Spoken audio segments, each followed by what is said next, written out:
नमस्कार दोस्तों, कामयाबी तक यूट्यूब चैनल में आपका स्वागत है। आज हम 20 मई के महत्वपूर्ण समसामयिक करंट अफेयर के प्रश्नों के बारे में बात करेंगे। वीडियो को अंत जरूर देखें, स्किप ना करें। देर ना करते हुए शुरू करते हैं।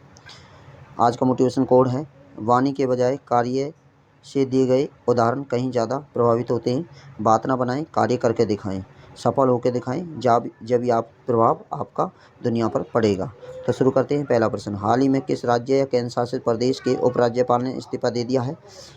1 दिल्ली, 2 अंडमान निकोबार, 3 हरियाणा, 4 इसमें से कोई नहीं। तो इसका उत्तर है ऑप्शन 1 दिल्ली। उपराज्यपाल लेफ्टिनेंट गवर्नर के बारे में अनुच्छेद 239 के अनुसार भारत के प्रत्येक केंद्र शासित प्रदेश का प्रशासन भारत के राष्ट्रपति द्वारा उसके द्वारा नियुक्त प्रशासक के माध्यम से किया जाएगा। इसमें अंडमान और निकोबार द्वीप समूह, दिल्ली और पांडिचेरी में लेफ्टिनेंट गवर्नर कहा जाता है। इस प्रकार उपराज्यपाल एक प्रशासक है और राज्यों के राज्यपाल की तरह एक संवैधानिक प्रमुख नहीं है। अगला प्रश्न, अंतर्राष्ट्रीय संग्रहालय दिवस की क्या थीम है? ऑप्शन ए संग्रहालय की शक्ति, ऑप्शन बी संग्रहालय का भविष्य, पूर्ण प्राप्त करें और पूर्ण कल्पना करें, ऑप्शन सी समानता, विविधता और समावेश, ऑप्शन डी धारणीय सोसाइटी के लिए संग्रहालय। तो इसका उत्तर है ऑप्शन ए संग्रहालय के लिए शक्ति। विश्व भर में 18 मई को अंतर्राष्ट्रीय संग्रहालय दिवस मनाया जाता है। यह दिवस विश्व भर में संग्रहालयों के प्रति जागरूकता बढ़ाने के लिए मनाया जाता है। इस साल अंतर्राष्ट्रीय संग्रहालय दिवस 2022 की थीम में संग्रहालय की शक्ति है। अंतर्राष्ट्रीय संग्रहालय दिवस 2022 की थीम का उद्देश्य 3 लेशों के माध्यम से समुदायों में सकारात्मक परिवर्तन लाने हेतु संग्रहालयों की क्षमता का पता लगाना है। अगला प्रश्न, किस देश ने हाल ही में गेहूं के निर्यात पर रोक लगा दी है? Option A China, option B Japan, option C Bharat, option D Pakistan. तो इसका उत्तर है ऑप्शन सी भारत ने। भारत सरकार ने हाल ही में गेहूं के निर्यात पर रोक लगा दी है। मीडिया रिपोर्ट के अनुसार ये रोक इसलिए लगाई गई है क्योंकि देश में गेहूं का संकट हो गया है। केंद्र सरकार ने स्थानीय कीमतों को काबू में रखने हेतु कदम उठाया है। आपको बता दें कि भारत विश्व का दूसरा सबसे बड़ा गेहूं उत्पादक है। रूस और यूक्रेन के बीच जारी जंग के कारण गेहूं की अंतर्राष्ट्रीय कीमत में लगभग 40% की तेजी लाई है। इसके कारण से भारत में गेहूं का निर्यात बढ़ गया है। मांग बढ़ने से शतानी स्तर पर गेहूं व आटे की कीमतों में भारी तेजी आई है।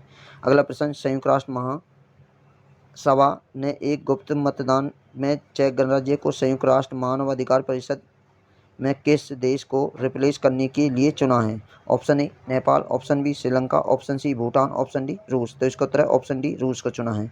संयुक्त राष्ट्र महासभा ने एक गुप्त मतदान में चेक गणराज्य को संयुक्त राष्ट्र मानवाधिकार परिषद के रूप में रूस को रिप्लेस करने के लिए चुना है। संयुक्त राष्ट्र महासभा में 157 देश ने चेक गणराज्य के पक्ष में मतदान किया है। 23 मतदान से परहेज किया है। चेक गणराज्य 31 दिसंबर 2023 तक संयुक्त राष्ट्र मानवाधिकार परिषद सीट पर बना रहेगा। संयुक्त राष्ट्र मानवाधिकार परिषद एक संयुक्त राष्ट्र संगठन है। इसका उद्देश्य मानवाधिकारों की रक्षा करना है। अगला प्रश्न, ब्राजील में समाप्त हुए डेफलिम्पिक्स में भारतीय गेंदबाजों ने बेहतर प्रदर्शन करते हुए कुल कितने पदक जीते हैं? Option A 20, option B 17, option C 25, option D 30। तो इसका उत्तर है ऑप्शन बी 17 पदक जीते हैं, जिसमें से 8 तो गोल्ड हैं, 1 सिल्वर है और 8 ही ब्रॉन्ज हैं। तो इस प्रकार भारत इस सीरीज में 9वें नंबर पर रहा है। तो 17 मेडल जीते हैं और 9वें नंबर पर रहा है। अगला प्रश्न, केंद्र ने भारतीय कपास परिषद के गठन की घोषणा किसकी अध्यक्षता में की है? ऑप्शन ए सुरेश भाई कोटक, ऑप्शन बी पुष्प Kumar Joshi, option 3 SS Mundra, option 4 Ramesh. तो इसका उत्तर है ऑप्शन ए सुरेश भाई कोटक। आपको बता दें कि ऑप्शन बी जो पुष्प कुमार जोशी हैं वो HP Hindustan petroleum corporation limited के अध्यक्ष बने हैं। अब बात कर लेते कपास के बारे में। कपास एक नकदी फसल है जिसे सफ़ेद सोना भी कहा जाता है। सबसे ज़्यादा भारत में कपास गुजरात में होती है। केंद्रीय कपास अनुसंधान केंद्र नागपुर महाराष्ट्र में है। और भारत कपास में दुनिया में सबसे पहले नंबर पर है और दूसरे नंबर पर चाइना है। अगला प्रश्न, दिल्ली के किस उपराज्यपाल ने 18 मई को अपने पद से इस्तीफा दे दिया? तो इस प्रश्न शायद रिपीट हो गया, तो इसका उत्तर है अनिल बैजल। अगला प्रश्न, मुशफिकुर रहीम कितने टेस्ट रन बनाने वाले पहले बांग्लादेशी बल्लेबाज बन गए? Option A 7,000, option B 5,000, option C 8,000, option D 9,000। तो इसका उत्तर है ऑप्शन बी 5,000। तमीम इकबाल को पीछे छोड़ते हुए मुशफिकुर रहीम 5,000 टेस्ट रन बनाने वाले पहले बांग्लादेशी बल्लेबाज बन गए हैं। रहीम ने श्रीलंका के खिलाफ पहले टेस्ट की पहली पारी में 105 रन की अपनी इनिंग के दौरान यह उपलब्धि हासिल की। उन्होंने 5,037 टेस्ट रन बनाए हैं, जबकि इसी पारी में 133 रन बनाने वाले तमीम ने 4,981 टेस्ट रन बनाए हैं। अगला प्रश्न, इंग्लैंड की व्हाइट बॉल क्रिकेट टीम का मुख्य कोच किसे नियुक्त किया गया है? Option A Brian Lara, option B Ricky Ponting, option C Matthew Marsh, option D VVS Laxman. तो इसका उत्तर है ऑप्शन सी मैथ्यू मार्श। अगला प्रश्न, द लेसेट पैलेंटेरी हेल्थ जर्नल में प्रकाशित अध्ययन के मुताबिक 2019 में दुनिया भर में प्रदूषण से कितने लाख लोगों की मौतें हुई हैं? Option A 90 lakh, option B 10 lakh, option C 20 lakh, option D 30 lakh. तो इसका उत्तर है option A 90 lakh. The Lancet Planetary Health journal में प्रकाशित अध्ययन के मुताबिक 2019 में दुनिया भर में प्रदूषण से लगभग 90 लाख लोगों की मौत हुई है। साल 2000 के बाद अब तक इन आंकड़ों में 55% की वृद्धि हुई है। लेसेन पैलेंटरी हेल्थ जर्नल में प्रकाशित एक हालिया रिपोर्ट के अनुसार प्रदूषण संबंधित कारणों से दुनिया भर में हर साल लगभग 6 में से 1 व्यक्ति की मौत हो जाती है। अगला प्रश्न, पंजाब सरकार ने शहीद सैनिकों के परिवार को मिलने वाली मुआवजा राशि को 50 लाख रुपए से बढ़ाकर कितने करोड़ रुपए करने की घोषणा की है? तो option A 60 lakh, option B 70 lakh, option C 80 lakh, option D 1 crore. तो इसका उत्तर है ऑप्शन डी 1 करोड़। पंजाब सरकार ने हाल ही में शहीद सैनिकों के परिवारों को मिलने वाली मुआवजा राशि को 50 लाख रुपए से बढ़ाकर 1 करोड़ रुपए करने की घोषणा की है।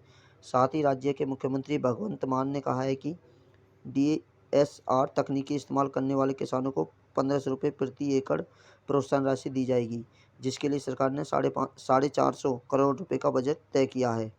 अगला प्रश्न, बांग्लादेश के प्रधानमंत्री ने किस देश को बांग्लादेश में चटगांव के उपयोग की पेशकश की है? Option A Nepal, option B चीन, option C Bhutan, option D Bharat. तो इसका उत्तर है ऑप्शन डी भारत। बांग्लादेश के प्रधानमंत्री ने भारत को बांग्लादेश के चटगांव बंदरगाह के उपयोग की पेशकश की है। बता दें कि चटगांव बंदरगाह तक पहुंचने से भारत के पूर्वोत्तर राज्य जैसे असम, त्रिपुरा, मेघालय, मिजोरम को लाभ होगा।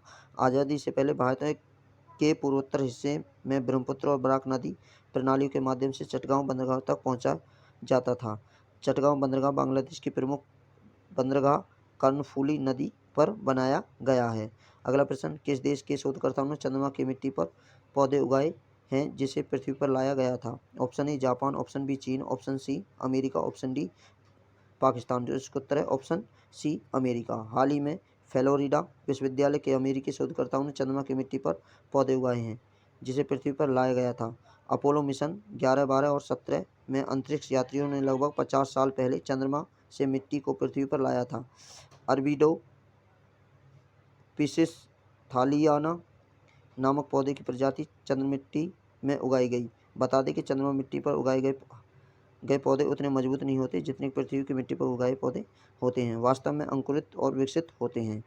अगला प्रश्न, वैश्विक सुगमनीयता जागरूकता दिवस हर साल किस दिन मनाया जाता है? ऑप्शन ए मई के तीसरे गुरुवार, ऑप्शन बी जनवरी के तीसरे सोमवार, सी मार्च के तीसरे गुरुवार, ऑप्शन डी अगस्त के तीसरे मंगलवार। तो इसका उत्तर है ऑप्शन ए मई के तीसरे गुरुवार। वैश्विक सुगमनीयता जागरूकता दिवस हर वर्ष मई के तीसरे गुरुवार को मनाया जाता है।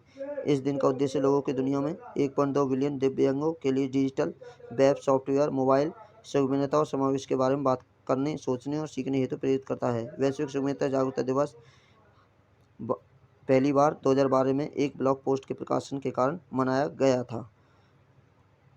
अगला प्रश्न अब हम बात कर लेते हैं, वन लाइनर प्रश्न है 20 मई के। किस कंपनी के द्वारा गोपाल विट्ठल को 5 साल के लिए दोबारा MD और CEO नियुक्त किया है? तो इसका उत्तर है एयरटेल ने। अगला प्रश्न, हाल ही में केंद्र सरकार द्वारा सुरेश भाई कोटक को अध्यक्षता में किस परिषद की गठन की घोषणा की? तो इसका उत्तर है भारतीय कपास परिषद। अगला प्रश्न, केटन कूल 16 बार एवरेस्ट पर चढ़ने वाले पहले विदेशी बने, किस देश के हैं? तो ये हैं दक्षिण पश्चिम इंग्लैंड के। अगला प्रश्न, भारतीय नौसेना किसके साथ 18 मई 2022 को स्वदेश में विकसित नेवल एंटी मिसाइल का पहला सफल उड़ान परीक्षण किया? तो इसका उत्तर है DRDO। यह किया गया उड़ीसा के चांदीपुर में। अगला प्रश्न, हाल ही में अंतर्राष्ट्रीय संग्रहालय दिवस मनाया गया है, तो 18 मई को मनाया गया है। और इस वर्ष की थीम है द पावर ऑफ म्यूजियम। यदि आप वीडियो आपको अच्छी लगी हो तो वीडियो को लाइक करें, कमेंट बॉक्स में हमें बताएं कि वीडियो आपको कैसी लगी। आप हमारे कामयाबी तक यूट्यूब चैनल नए हैं तो जल्दी से सब्सक्राइब करें, बेल आइकन को जरूर दबा दें। कम से कम आप 50 अपने दोस्तों पर ज़रूर वीडियो को शेयर कर दें।